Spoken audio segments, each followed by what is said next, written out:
Squid Game may have only just released on Netflix, but we're already ready for a season 2 of the Korean thriller. Squid Game is one of the best original series to come to Netflix in a long time. The story of a deadly competition in which 456 people try to win $45.6 billion, $39 million, in a series of life-or-death children's games, the class parable is as devastating to watch as it is addicting, and, should it do well, there's a chance Netflix could greenlight another season of the Korean drama.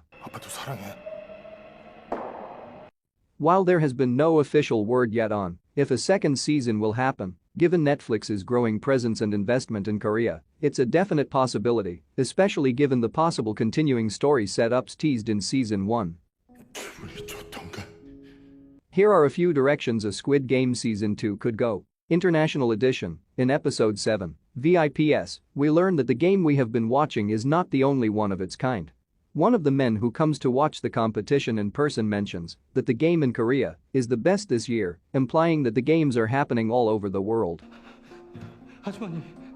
If Netflix wanted to produce another season of Squid Game, an interesting angle would be to take us to a Squid Game in another country.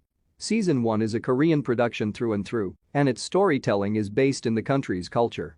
If the series creator were up for it, it could be interesting to see the same framework critiquing modern capitalism applied to a different country and culture to tell the story in a new, yet interlocking way.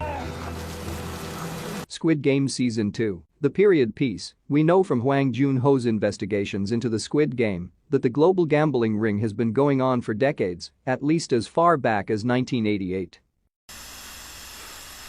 Should Season 2 continue, it could be interesting to see a Squid Game story set not in another country, but in the past.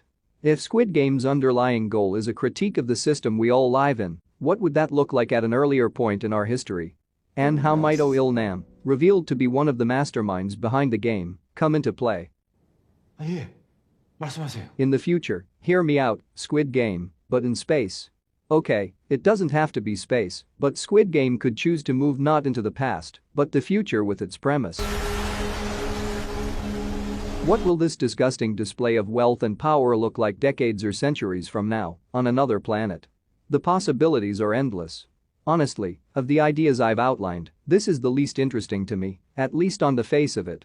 As I mentioned in my review of the first season, one of the narrative elements that sets Squid Game apart from other examples of this subgenre is the fact that it is not set in some near-future dystopia, but in our present day. There are tons of examples of deadly competition stories set in a world that is developed from our own, and Squid Game would have to do a lot of work to do something new and interesting in that cultural space.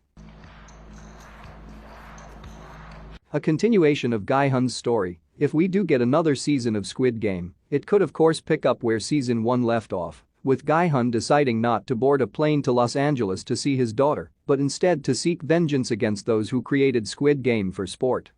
While the first season ties up most of the loose endings, this is a big one to leave hanging. That being said, it's hard to imagine what a second season starring Gi-hun would even look like.